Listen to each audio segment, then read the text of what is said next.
Do not adjust your digital device. Hello, everybody, and welcome to another episode of Why Does This Exist? I'm Chris. And I'm Rob. What you are about to see and hear may shock And today we're going to be talking about somebody who is, going through a career resurgence as they encounter countless thrills, in the most spills, chills, unlikely and way. As they explore the very weirdest in pop culture. If you grew up alive in the early aughts, specifically 2001, so beyond the scope of what is normal, it will make you know who this is. You've heard the song Because I Got High. You know who this person is. You've heard his music. You might not even know that he had about... How many albums does he have? He has a lot of albums, actually. Yeah, he's got 20-something albums. Yeah, 1, 2, 3, 4. Yeah, he's got at least 12 here. The man is prolific. He tours constantly. We even know people who have played shows with him. 22 albums. 22 albums. Jesus Christ, that's incredible. We have one. Yeah,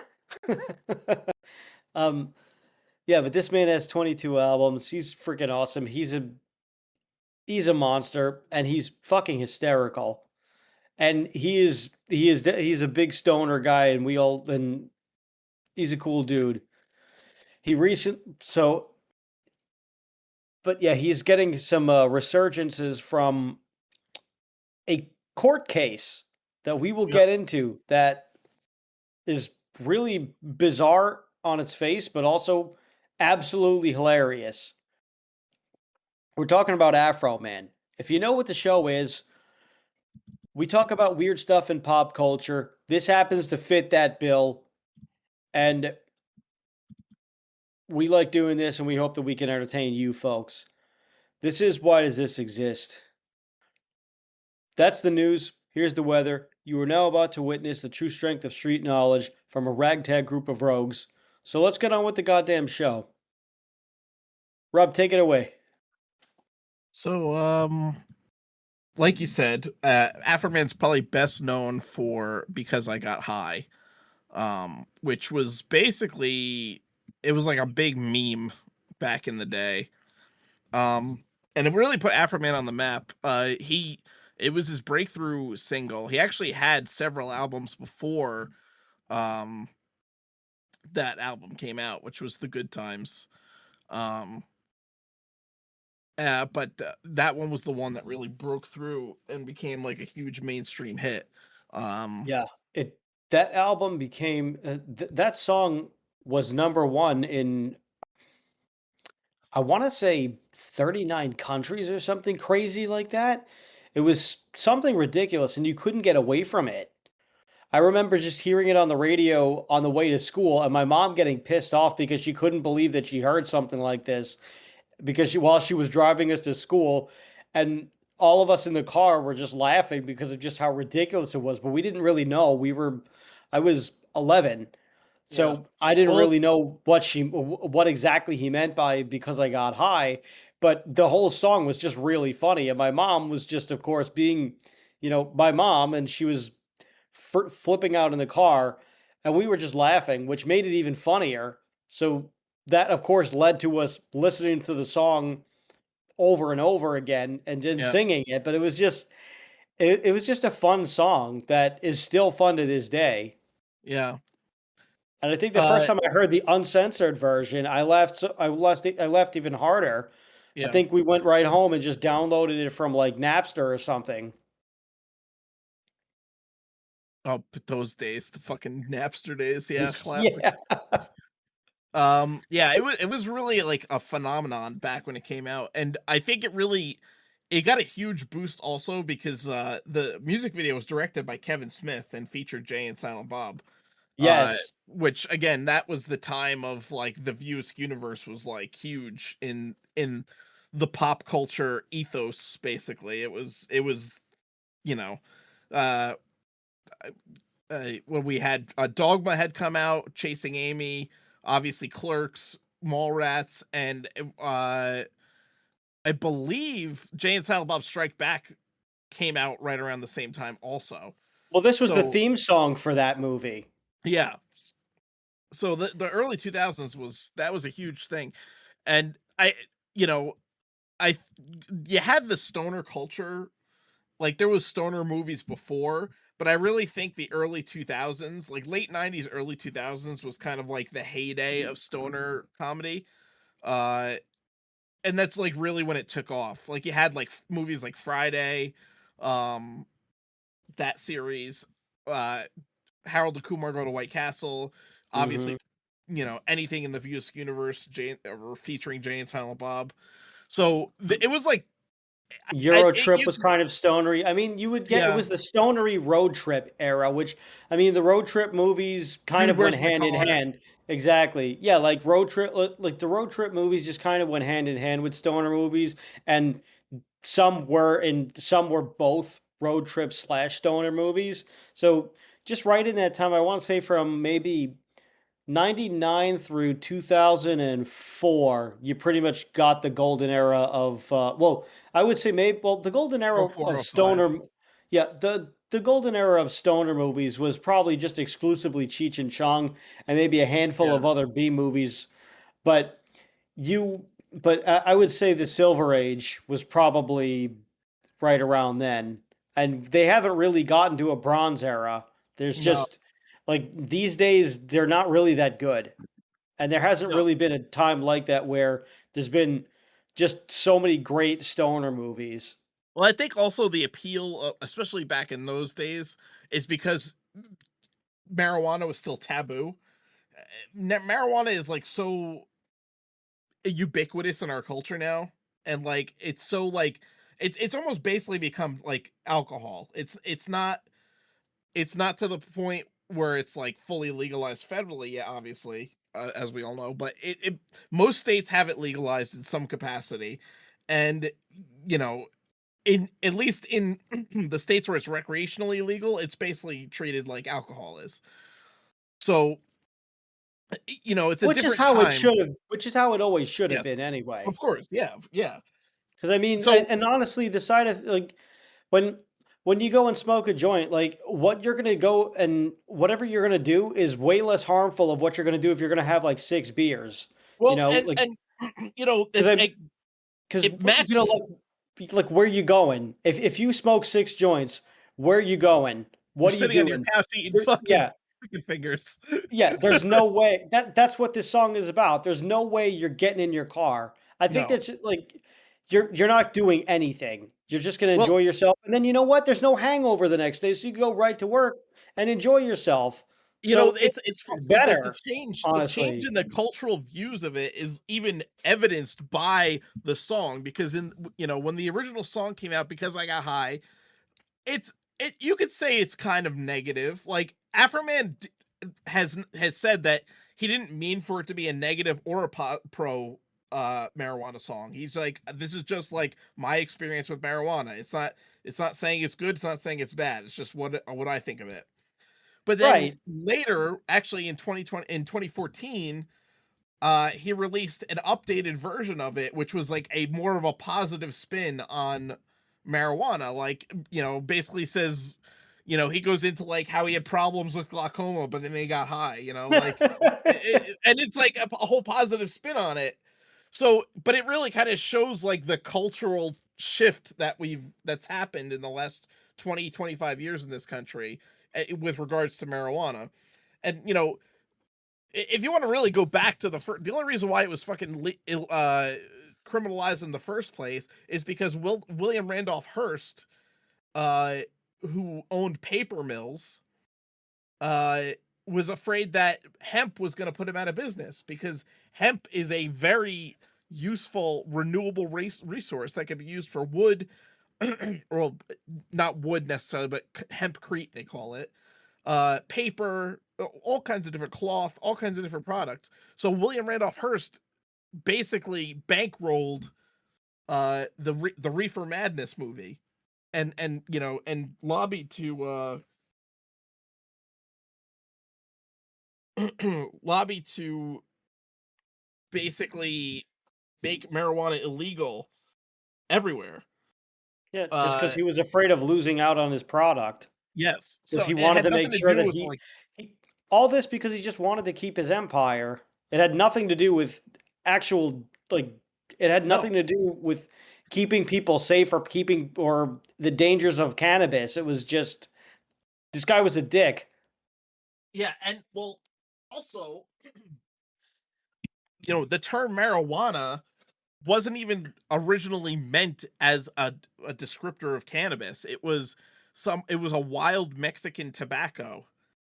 And basically they used that term and applied it to cannabis to make it seem like, oh, if you smoke weed, you're gonna turn into like a greasy, like scary Mexican guy that's gonna Oh, attack people, please. kind of thing. And that was like the whole thing with like every for Madness too, saying like, oh, black people and Mexicans smoke weed and then go out and fucking go crazy, kind of thing. Like, Which couldn't be further from the truth. exactly, it was all bullshit because they wanted to scare the good Christian white people in the Bible Belt, and Ugh. that was like their voting base. As we've said before, everything goes to shit when the Christians show up. So anyway, back to Afroman. So, that song really was a big hit. And, it was at that time where it was a weird turning point because weed was still largely taboo. It was starting to gain a little bit traction with medical marijuana. Like, I think California had legalized medical marijuana at that point, and like maybe like Washington State or Oregon or something. Like, it was very like it was starting to like, okay, people are starting to like see that there is a medical benefit to this. Um but it was still largely taboo. So, when the song came out, it was like, ooh, like, your mom's reaction to it, like, oh my God, it's so scandalous. And you could say like every like big revolutionary like music thing in music has been that. Like, when Elvis was like shaking his hips on freaking on TV, and like all of a sudden that was like, oh my God, I can't believe it. And it's like it's so tame compared to like what we see in music today, you know. And conversely, you know, because I got high is a fairly tame song when it comes to drug songs. There's Yeah, I mean, all it is there is talking about just the side effects of marijuana and what happens when you're on it, which is really just I meant to do all those things that I this morning, but I smoked a joint and I forgot all about it because I just wanted to have a good time. yeah, there's like way worse drug songs. Yeah. uh so again, that's pretty funny that you're and drug songs that came out way earlier, like fucking Snowblind that came out in the 70s, Yeah. Which I'm sure my mother had never and probably will never hear. And she probably wouldn't even know what it was about. She'd probably think if she heard it now, she'd probably think it was a nice song. And then I would tell her, Mom, it's about cocaine and it being addictive. friggin' song And cocaine. uh and it also well, it also wasn't even the first like big the first like pot song that even like really like took off like this, but I mean, for God's sakes, you have Sleep and like all the stoner and doom bands, which just pretty much their whole albums were just like worshiping weed. So, like, if you listen to any of the Sleep albums, it's all that's all it's about. But I digress. Because I got high, blew up so quickly. I was listening to an interview of Vlad TV where he went in depth on things, but he just he was just trying to just sell his music and do his thing, and he was basically selling stuff out of a box on the corner out of his car or stuff like that, Yeah. and like in Mississippi, and he was just trying to figure out what to really do with himself. I mean, this is a famous thing that how many times have you heard the trope where you know I wasn't too much further from hanging it up, and then everything took off. Just Yeah. kind of, it's a trope, but this stuff happens. He just started giving the albums away. He just started he just had a bunch of CDs that he just printed, couldn't get rid of, and he just starts giving it to kids to just in front of the store or whatever. He just said, "Hey, listen, I just want people to listen to this stuff. They don't even have to buy it. I don't care." So he gave it to some kids. The kids went home. They ripped it onto their computers. They put it on Napster, and then and the file sharing is really what was what helped him take off, because somehow that song took off. It got into somebody who works in a radio station or whatever. They started playing it on the radio, probably Hot 97. Got a hold of it somehow. They got like a censored version, or they got it censored. And then, before he knew it, Universal Records picks him up, and they also played it on the Howard Stern show, Mhm. and he even got a Grammy nomination for it. And then the next thing he knows, Universal calls him. They're like, "Hey, we want to do business with you." And he was like, "Oh shit, really cool." So he did what he needed to do, and then he winds up on the Clerks shoot, and they're shooting. Kevin Smith's directing the thing, but he didn't know anything. But he hadn't really seen those movies before, and he didn't know who Kevin Smith was. And he just was like, "Okay, cool. This is the music video for a song. They're paying big money to do it. It's some big time director." And people around him were just gawking at, just all of the legends that were on the set, and he was just hanging out, just like whatever, couldn't have cared less how important these people were, and he just chilled with them and had a good time, you know. Yeah. And then I'm not really. Then after that, he kind of just dropped off. I mean, it really was just like he still toured and everything, and we knew a few people. Um, our Brian Shermaside, friend of the show from the band Ego Kill, who we played with quite a few times over the years. Great dudes. I wish that they're probably the band that we should have tried to do a tour with. Yeah. What? But I don't know. We we didn't ask enough people, and that's why we didn't tour. But maybe we'll get some redemption with that someday, with some project at some point in time. But who knows? Uh, you can't. The music industry can't get rid of us that easy, is what I'm saying.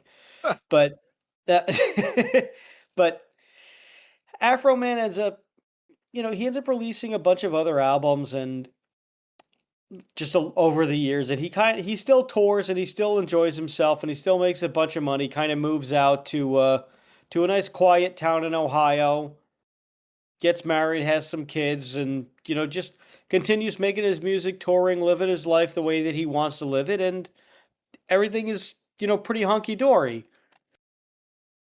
Now, during this time, his music, if you listen to his other records, he really starts he really starts evolving past just being, just some happy-go-lucky rapper who's just kind of, just doing some freestyle stuff, just hanging, jamming with his friends, which is kind of the stuff that the early albums are. It's kind of just like, it kind of just sounds like, just like a bunch of dudes just hanging out at somebody's house. Somebody just, and, they just start jamming and just playing music, and then two guys just start rapping over it, and it kind of feels like this expressive jammy stuff. And then and really just more of just like somebody puts on some beats, and then everybody just starts kind of going, and they recorded it. And then he starts progressing as a musician, and he starts adding more guitars and other music to it, Yeah. and he still keeps some of the Afroman spirit. Well, he keeps all the Afroman spirit, but he keeps some elements where, like his songs are essentially parodies of other songs, and almost like Blowfly, but not directly parodying them. Yeah. They're kind of just keeping the rhythm of the original song, but I he's was gonna doing his say own thing with it. It's not really a Afroman parody really per se. Afroman really did remind me a lot of Blowfly, or like a black Weird Al Yankovic almost. Yeah, because his stuff's really funny. Also, I would even say like elements of of Wesley Willis a little bit. Yeah, It I could see that. just like with like the beats that he uses, because they're like so like synth heavy, but like also like really like kind of like chill and like I don't know, you know what I'm saying? Like more in the beats that he uses. Yeah, because they are because there are a lot of MIDI beats that he uses Yeah, for a decent amount of his songs, but then over time, where he kind of just he wasn't he kind of fell out of the mainstream radar for a bit, and while Because I Got High was still showing up in different movies and TV shows here and there, he was still making a bunch of music and he was still touring like smaller to mid-sized venues, just living his life, enjoying himself. yeah, And he's he's incorporating more guitar work and double neck guitars. He's doing some cool dance moves. He's really just doing the best that he can, and it's freaking awesome that he keeps going. yeah. And then, before and then we get to 2026 really, where, well, I mean, you got to go back Hmm. a little bit more for when this incident happens. Um Also, he ran for president somehow, Yeah, in 2024. 2024, It's pretty which hilarious. would have been really nice if he did it, but he moved to this place called Adams County, Ohio, population maybe 1,000 plus people or whatever. There are a couple of controversies, but the first one that where you really heard about him again was he like some drunk lady approached him, and he didn't really, while he was on stage playing his music, and he didn't really get a good look at her because she approaches him from behind, and he just like swung at her, and he he knocked this poor woman out, and Let me then let me he went to before jail that night. let's have a little aside though for this. So for especially for famous musicians, like everyone's like, oh, sometimes you see these videos of like musicians quote unquote overreacting to fans that are running up on stage. The problem with that, it's not the musician's fault because you had situations like the Dimebag Darrell situation, Yes. okay, where obviously for anybody listening that doesn't know, Dimebag Darrell was the guitarist of Pantera, and he was playing. He was playing with Damage Plan, I think, at the time, Yeah, he was doing the Damage Plan tour. and he was on stage. A guy jumped up on stage and shot him, and actually a couple people in the crowd, and killed him. And you know, previous to that incident, like it was you could go to a lot of shows where like people would be running across the stage, like especially like more underground shows at smaller venues.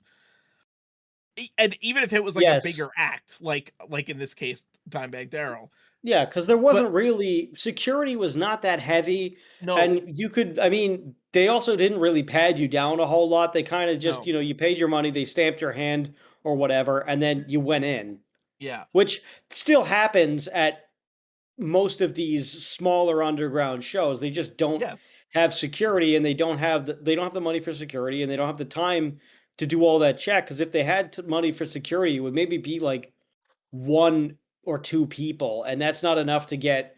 That's not that's it's not enough for like 400 people that are filling this small thing. Just going to be too time consuming, and it'll probably cost more than it needs to for them to even make money off the show. So you're not really going to get that at a lot of right. these smaller venues.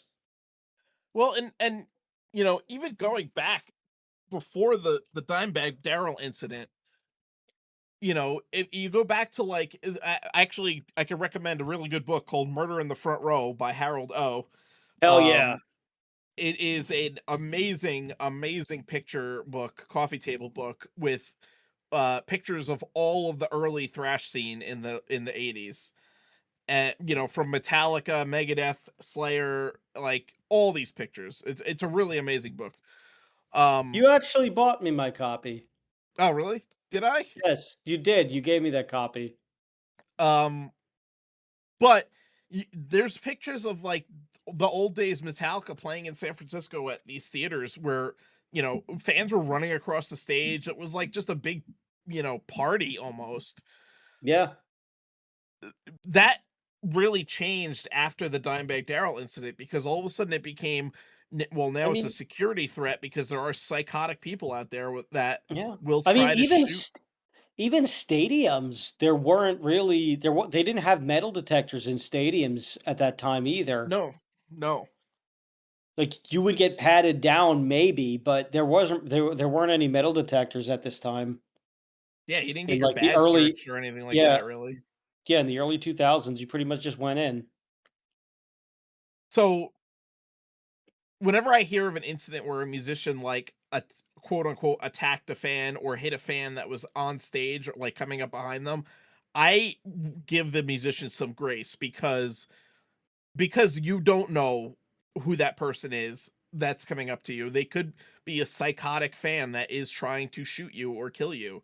And unfortunately, that has happened more than just the Dimebag Darrell. Yeah. Dimebag Darrell incident was like the big famous one that really changed things and made it so venues had way more security, especially if there was like a bigger band playing.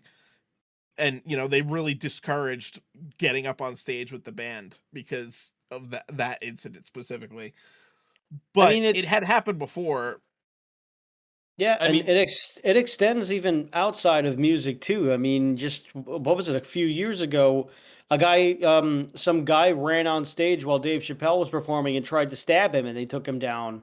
yeah, Or yeah, in or you see it in wrestling shows where rowdy fans will try to get in the ring, and then the wrestlers will just they'll stop and what they're doing and they'll just shoot on the guy and beat the shit out of him and throw him out of the ring. that was Because especially true back when kayfabe was really alive still, because oh fans thought yeah, it was real and they're like, "Oh, I'm gonna go beat the shit out of this fucking heel because he's an asshole."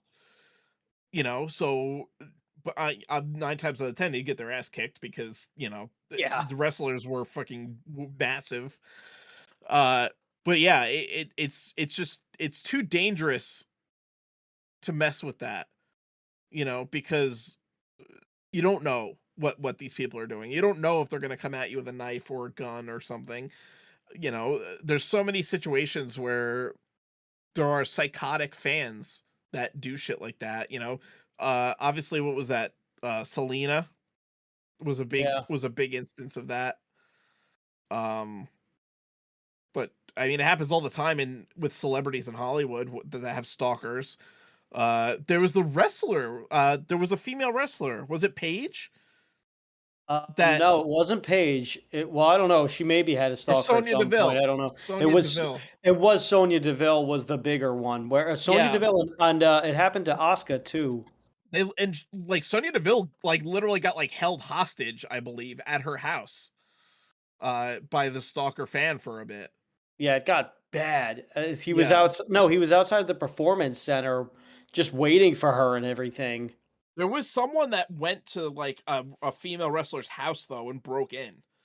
I don't know if that was the Asuka one, but there were. This has happened a few times, and I mean, this even happened recently at WrestleMania because there was no security walking around helping them at the hotel rooms, and all these crazy fans who are Oh yeah. probably on the spectrum are just thinking that they could do whatever they Yeah, there was want a to do. situation Punk There was some hit guy who was hit walking somebody. around just yeah, Punk knocked a phone out of somebody's hands, and rightfully so. And I think either Bailey or somebody else they were filming the guy, and they were to basically shame him from walking around because he was just walking around grabbing the women's asses. Yeah. Or it's like, what are you doing? Or they go up to them in the airport and they're just trying to Yeah. they're just shove like 8x10s in their face to get them to sign it so they can sell them on eBay. It's like, what are you doing? Like there's all kinds of crazy people who just have no regard for any celebrity, regardless of how big or how major or minor of a celebrity they are. And if they don't have security, they're just like, "Oh, it's a famous person. I'm just going to get him to do something for me." Where it's Well, and like, the problem is that they don't. why I why do mean, you they don't. think that that you're entitled to this? They're people. They're people Exactly. too. They stop treating them as another human being and start treating them as like some kind of like concept or idol or something like that, instead of like you're literally that's another human being. Treat them with respect like you would want to be treated, you know? Yeah. Like if I see a famous person, I look at them, I wave maybe at best, or I Yeah. give them a thumbs up. And I'm just, or, if I walk up to, and then I go about my business, or I walk up to them and I'm just like, hey, I really like that thing you did, whatever that thing may be. I thought you were really good in this. I really like the solo on this. I really, hey, you guys are fucking awesome. You get like you helped get me through some dark times. Thank you. Or Yeah. just something like that, and then I walk away. I'm not going to sit there and talk to them for 25 minutes or whatever, but most of the time I wave, I give them a thumbs up and I walk away. Yeah, it's I a don't, I really don't need a gross picture. thing, when people act that way. And again, kind of justifies what Afroman did. I don't think he meant to like punch out a woman. Like, I think there was someone sneaking up behind him on stage and he just reacted as Yeah, anybody would um in that situation. yeah, So, I don't know if but that contributed to his like reputation and what caused the incident at his house. So let's get into that, I guess. Uh so well, I mean, he in also owned up to this too. He thought that he mistook her for somebody else in the crowd who was heckling him all night. Yeah, So he thought it was that person because he didn't see. He was playing, you could see in the video, he's playing guitar and he's focusing on his music. He has no idea who was even next to him. So he thought that it was the heckler. And right after, and he said in the Vlad TV interview, he's still helping the woman heal through everything. And after that, he apologized publicly and he went to anger management for it to just help become better. yeah. So, yeah, he knew he fucked up, and he wasn't, he did and still is trying to make amends the best way that he can. He owned up to it. So I don't, I don't slight him for any of that stuff. No. It was a very understandable mistake that he made. Yeah. So let's fast forward to August of 2022, where the Adams County Sheriff's Department decided to raid his house. And he wasn't at home at the time, but he had cameras. And so I guess the raid was basically saying that he was kidnapping people and also drug trafficking, none of which were true. There were no there was no evidence of any kind of criminal activity at his house. But they damaged his door and his gate and his security system. And they seized apparently $5,000 in cash and returned it, but was returned it with $400 missing. And so yeah, it was a big issue. Yeah. Plus, he didn't even have all. Plus, however much weed that they thought that he had, it turned out that he only had a couple of blunts and some pipes that he just hadn't even used yet. Not an arrestable amount of weed. He had under the legal limit of Yeah. like, so there was no charges filed. So Afroman, being a musician, decided to write an album about the incident. And well, specifically 3 songs on the album, which was "Will You Help Me Repair My Door," "Lemon Pound Cake," and "Why Are You Disconnecting My Video Camera." "Lemon Pound Cake" was the one that really went viral. Yes. Uh, it was set to the tune of "Under the Boardwalk" by the Drifters, and got a music video and everything, and was like the big Well, hit single. well, when he did, "Will You Help Me Repair My Door," he set up a GoFundMe to get the money to repair his door. So his Yeah. fans just crowdfunded his new door repair. And for all of these music videos, he used security footage that he had Yes. from his own home Yes. So he so that he could actually had the so that he could video pr- so he could of prove just exactly what the hell happened. yes, because they were trying to spin a tale like he was this big criminal kingpin and stuff, and they had credible tips that he was doing all this bad shit, and they had to raid his house. Yeah, So it was like the South Park Police Department just trying to frame innocent black people just because they were black. It's really yeah. stupid. So he comes out with the album and releases the music videos that have all this footage, and 7 of the sheriff's officers decided to sue him, saying that the videos were defamatory and that it resulted in like a bunch of ridicule against them and all this distress and embarrassment and loss of reputation. Basically, they were suing him for defamation.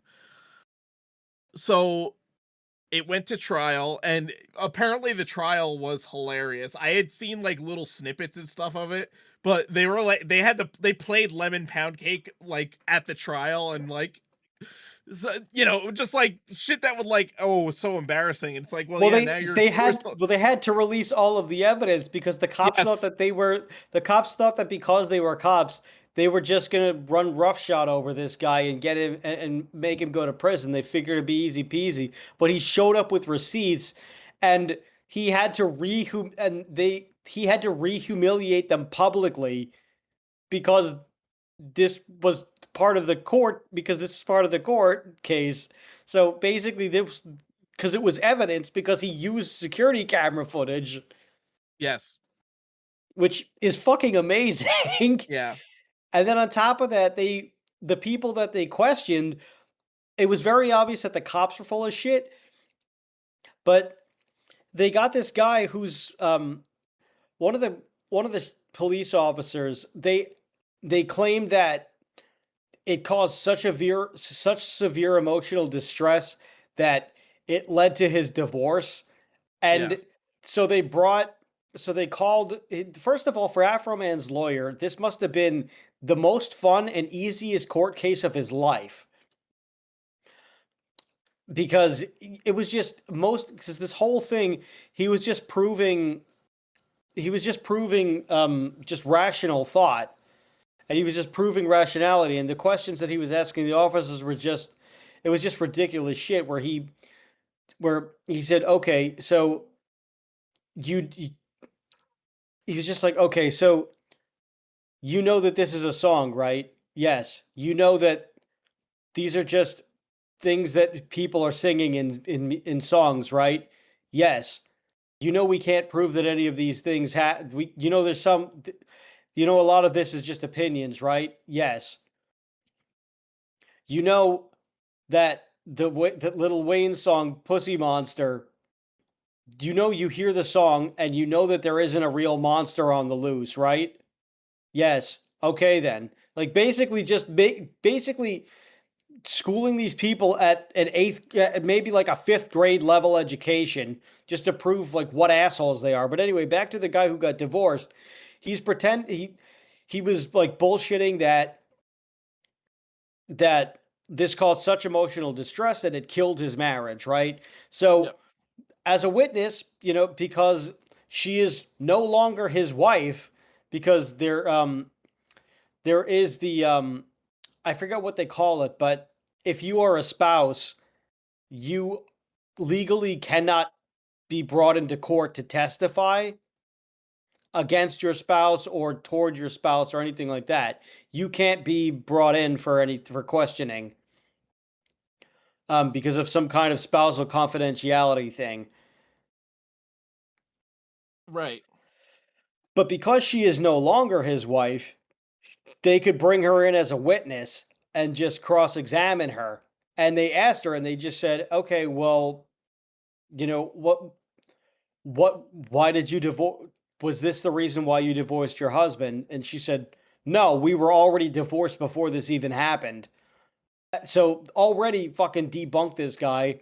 And I think part of the song was, I think one of the songs about this guy specifically was just how corrupt he was, where he would just go to these rough neighborhoods and he would just pick up crack whores, and he would just make them do and he would just make them, perform sex acts on him, hmm, because you could just because pretty much even if they said that he did it, he could just say, "What are you talking about? This woman was on crack."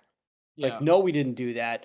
And she which which I think the ex-wife corroborated, and that the source of the divorce was infidelity, and that and that when he talked about it, he was laughing about the album and he was laughing about the songs and he didn't care and it wasn't a big deal or whatever. And so they all just perjured themselves basically. Yeah. I think it's great that Afroman wore an American flag suit and sunglasses during the Oh court yeah. appearances also. I mean, it's like freaking like really, because he's basically standing up for freedom of speech. Yeah. Uh and you know, uh, really how could you be not like more American than that? Fucking in your trial for like a freedom of speech case wearing a fucking American flag suit every Yeah, day, you know? he knew what he was doing. Like Oh yeah. if somebody shows up to their court case dressed like that, you would be an idiot to underestimate them. Yes. If they're dressing like this, you know they have some tricks up their sleeve, and they probably have a really good chance of winning. Well, and uh, if let's just say, for example, if somehow the sheriffs won this, then that would basically throw out any music video or any movie or TV show that ever used any kind of archival footage. You can now go back and say, "Oh, well, that's uh it's defamatory in some way or something like that, like or even like a clip, a sample of someone's voice, like uh Megadeth had Foreclosure on a Dream, and they had the famous speech by George Bush Sr. where he was, telling Congress, like, and I'll read my lips, no new taxes or whatever. Yeah. So now does that give precedent for the Bush family to go back and sue Megadeth for that song because they used George Bush Sr.'s voice in a quote unquote defamatory way or a critical way, Right. So What it's and a real it's not even just music. This affects everything. yes, yeah, Right? Like even stand-up comedy, like now yes, what is it like Saudi Arabia where you can't say anything bad about anybody in power? Like right, what does that do? That basically takes away the foundation of America. yes, literally the First Amendment. Yeah. So again, I think this was a knockout of the park for the defense in this case because Yeah, it was a layup. yeah, it really you can't like just the fact that there was multiple like perjuries happening, and also you're attacking literally free speech. There's no defamatory, like there's no basis for defamation in this case, really. Because he's just using actual footage of them and and Yeah. and then writing a song about how bad at criticizing how their behavior at when they raided his house. He's not Yeah, saying like, "Oh, look, there are a bunch of like pedophiles and I'm going to doctor the footage to make it look like that." No, he used exactly the footage that was on his security cameras and didn't say anything that was a lie. So there's no defamation there. right. And he had the evidence because they gave it to him. Yes. Yes, exactly. So, he rightly won, obviously. March Full 18th, verdict. 2026. Full Full verdict verdict in favor. in favor of Afroman. And so now Yeah, and there's then been this big resurgence for Afroman in his career because there's a huge interest. This was a big court case. It was a yeah. national news court case. I mean, And he could probably play massive venues after this. oh, sure. He could probably do a stadium tour if he caught Yes. it like just to ride that wave. He could probably do I could see him like doing some stadium shows. Yeah. I'm surprised he hasn't done the podcast circuit yet because I feel like this is like the time to do that also. Oh yeah.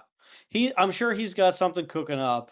Yeah. And then he'll probably start doing it a little bit after. Yeah. The guy knows what he's doing. I would fucking love to see him on Theo Von's podcast.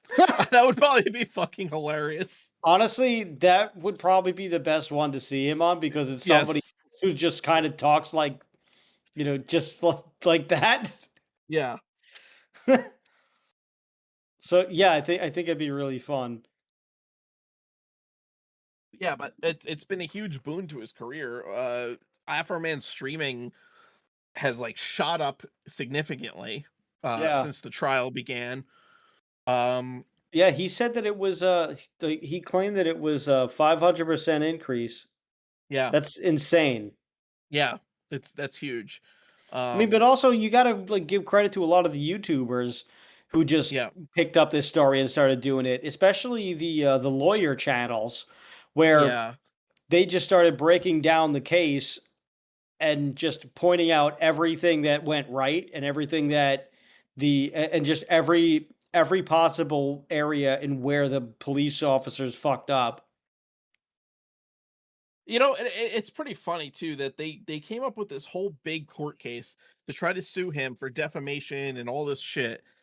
And now they've just made themselves look even worse. Like if they had just Yeah. dropped it from the start and said, "Yeah, we fucked up. Okay, he released a song, it was funny. All right, we're just not going to talk about it anymore. We're going to ignore it." It would have just went away on its own. But the fact that they tried to sue him over it and like all of this evidence had to come out in court and like lemon pound cake had to be played in the courtroom.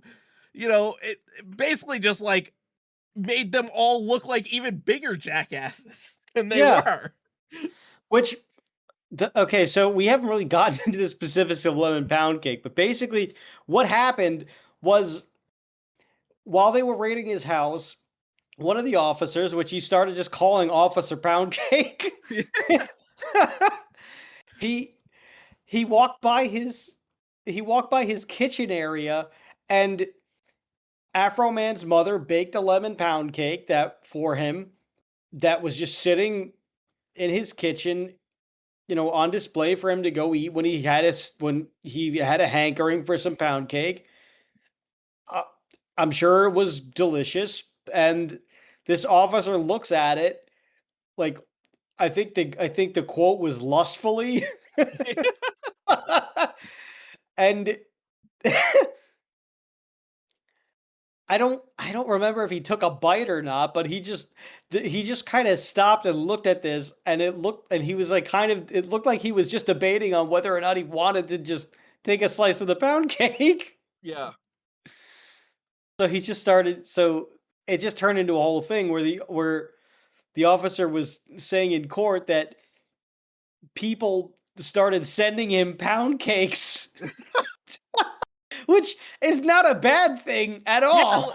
again, why would you complain about that? Oh, my steak is too juicy and my lobster's too buttery. If someone was sending me free fucking pound cakes, I'd be like, hell yeah, brother.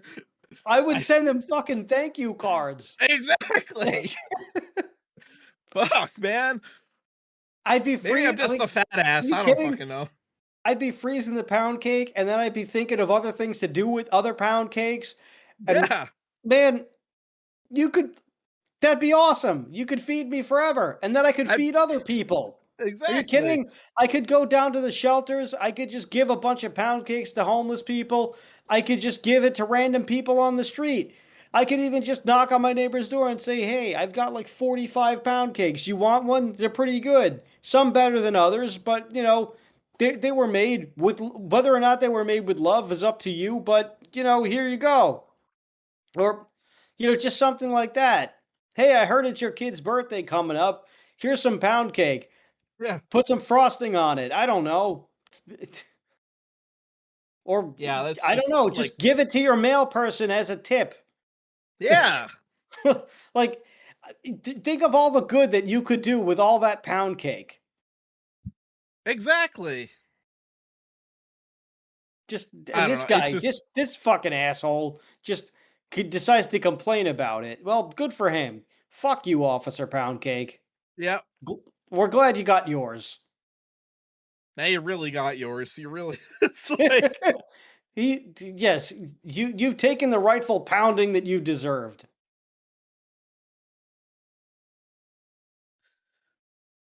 and yeah, But I think Afroman is going to end up doing. I think he's going to end up doing a shit ton of really good tours, and he'll I probably hope have so. some like. I feel like whatever next. I mean, he's still. I think he released something. He released something like the day after, or the day Yeah. of the trial, Yes. where it's just And then, He has a new album out. It's literally just came out. yeah, that's great. He's got another Oh, yeah, yeah, song, called Lick Freedom of 'em, Speech. There it is. yeah, Lick 'em Low Lisa on it is about Oh, the yes. female officer. Yes, which she actually broke down crying in court. Yes. But you know what? Don't play the victim. If you hadn't gone to this guy, if you hadn't decided that you wanted to try to frame this guy, just because you probably done it 1,000 times before, and you thought that it was going to be just, it was just going to be the same thing, and this guy was going to bend over. You had another thing coming, but also, This is really a textbook example of fuck around and find out. yes, just awesome, good. Yeah. In in in 2026, where times are quite strange and very bleak for many, Times are strange. this is this is probably this is the best thing that we've seen in quite a few years. Yeah, that's actually a pretty good start to the year. Yeah, basically, t- to quote Nicolas Cage, he's going to show you God does exist. Oh god.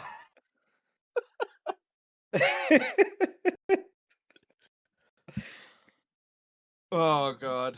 But yeah, listen, don't pull any bullshit. If you're a cop, Yeah. don't do anything stupid like this. Don't do any bullshit. Just do your job, go home and retire with a pension in 20 something years and that's it. Don't become corrupt. Don't do anything messed up. Don't frame people for no reason. Don't break down their door on bullshit suspicions. Eat their mom's lemon pound cake. Take their money from their pockets and then shut off their security cameras when you realize that there is a security camera. Like, just don't do anything stupid like this. Just, Yeah. just have your career, push your pencils, arrest the bad guys, the real bad guys, not bad guys that you just want to, not people you just want to frame and say are bad. Just, and then just go home Yeah. and enjoy your remaining years doing whatever the hell you're going to do. Exactly. Especially nowadays with the fact that there's so many everyone's got a fucking ring camera, a security camera, or like a cell phone camera. It doesn't pay to try to fucking do corrupt shit, you know? No, You're gonna get caught, you're gonna ruin your career, and you're gonna ruin your life. right. It just So doesn't make any just sense. just be a good person. Like, Yeah. I don't know why that's so hard. because it is hard. That's the problem. Taking the correct path is often the harder path, and people don't want to take the harder path. They want to take the easy road, and that's what they do. Well, that's unfortunate. It is unfortunate, but It's true, but it's that's unfortunate. it's the human condition. It is. So What can you do? But I I'm glad we get to do this for I'm glad we get to see this and I'm glad that somebody at least gets some comeuppance and there is some real justice in the world. Ironically that it's being served to the people who are supposed to be justice. But you know what? Good. yeah, Good for Afroman. yeah, good for He has Afroman. he has also made some movies too. He's made he where is this? He he wrote an album that accompanied this a movie called Happily Divorced, which I don't know if it's about a real thing that happened in his life. I don't but I know but he wrote the movie and it looked like the album cover is his real wedding, Huh. but I'm not sure. But yeah, he there right? Why can't I find it? I'm trying to find the happily divorced thing.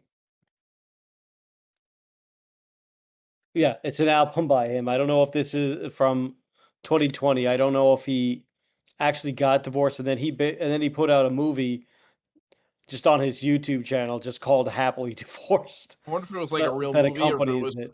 just like almost like Trapped in the Closet, like where it was like a music video movie kind of thing. Yeah, I don't know, but he re-released it on April on 420 2 years ago. But yeah, I don't know. He takes on the role of the of it some persona of some guy called Divorce AC, and he just raps about his divorce, which whether or not it's his real divorce or if he never got divorced, I don't know. But it is funny. Oh my God, how could I miss this? There was another cop where where he just wrecked this guy so bad in court that this is just legendary trolling where he wrote a song, or like in one of the songs he claims that he fucked the guy's wife, and the distraught police officer is asked in court as to whether or not Afroman did in fact have sex with his wife, because they were trying to prove, because he was trying to point out that it's not a provable thing, or that it is likely a non-provable statement, and it's just something silly that he just put in a song. And the distraught police officer, he's like, "Did he sleep with your wife?" And he goes, "I don't know." Oh my god.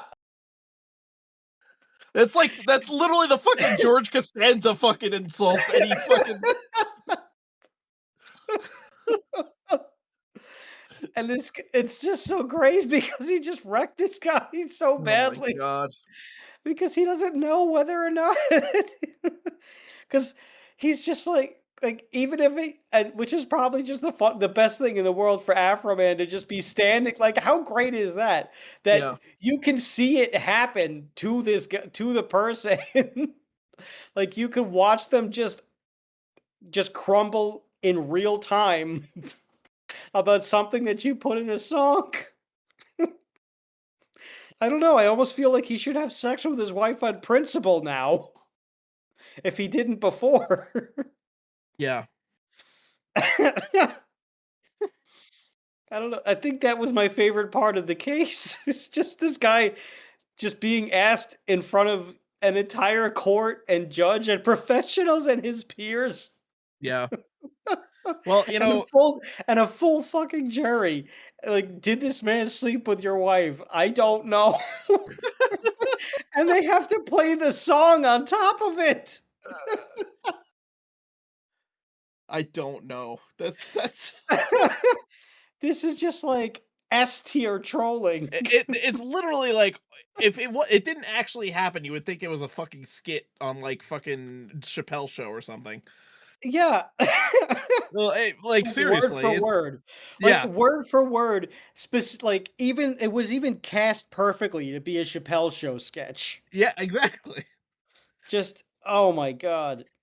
This is the greatest thing to Yep. come out of 2026. And Yeah. probably the last 6 years. This is Probably probably the the best 2020s.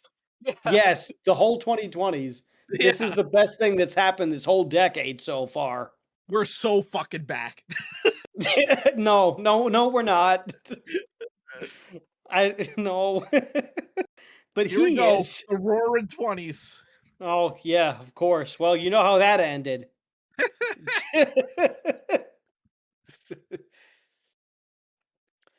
Oh, Jesus. But yeah, Oh, I hope that Afroman I hope he explodes further than he did with Because I Got High after as a result of this. yeah. It'd be cool to see him do a big tour again, you know? Yeah. He should fucking tour with like Bong Ripper or Electric Wizard or something. Oh, that'd be sick.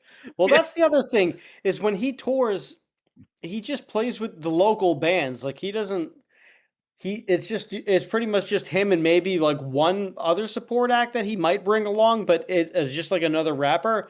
But he just plays with all local like rock and metal bands. He just Yeah. plays with like that's how that's how our friend's Ego Kill played with them a few times. And they've just said he's just hilarious.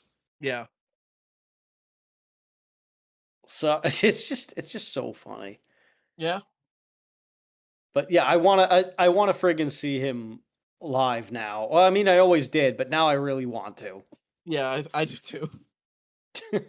Especially after the Eagle Hill guys told us about him. It's just that whenever they played shows with him, it was always like way out of the way. Like he hit maybe like the C markets I or think he something. played.